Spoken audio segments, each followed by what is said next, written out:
था, माण्हू सुकून जी निंड सुम्हनि था, तव्हांजी ड्यूटी भी इबादत आहे। हुजूर संजन खां पुछूं, या रसूल अल्लाह सल्लल्लाहु अलैहि काइनात में भलो केरु आहे?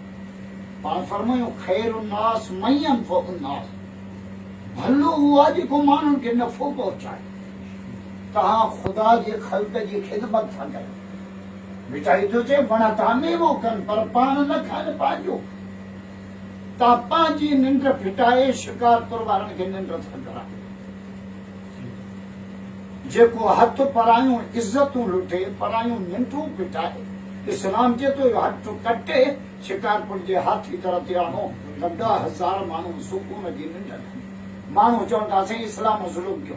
इहो कहिड़ो ज़ुल्म आहे जेको हिकिड़ो हथ हज़ारे माण्हू खे सुम्हण न ॾे, न्याणियुनि जो इज़तूं लुटे, अहिड़े हथ खे कटे शिकारपुर जे चौक ते टंगिण?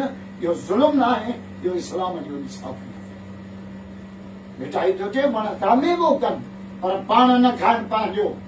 ठिकर भितर छापड़ूं ऐं धूणा बि था रसनि, पर फिरियो फिरियो फरो कनि पिया नियत मुताबिक़ पाणी।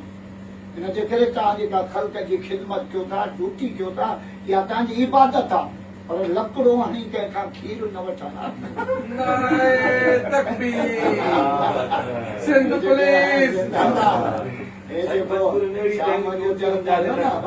कागज़ ॾेखारिया, हाणे मोटरसाइकिल काइदे आज़म खां ॿिया हिनजा कागज़ आया भला 200 ॾिया उहे बि कोन।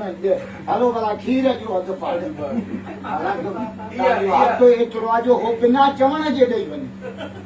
जेतिरो असां मौलवियुनि जो हक़ आहे न अवाम ते, एतिरो पुलिस जो बि हक़ आहे। ऐं माण्हू वरी कावड़ियल मुलनि ते हूंदा, कावड़ियल पुलिस ते हूंदा। ॼमनि त बांगा सां ॾियूं, वॾा थियनि त निकाह पढ़ी मज़ा सां वठायूं। हा न निकाह असां मोला पढ़ंदा, इंटरसिव पढ़ंदो। वरी जे दुनिया छॾनि था त पंहिंजा वियो पाक कयो, तड़ ॾियणु को सवलो आहे? मां त हिते सुम्हां 1000 रुपया थो ॾियां मूंखे।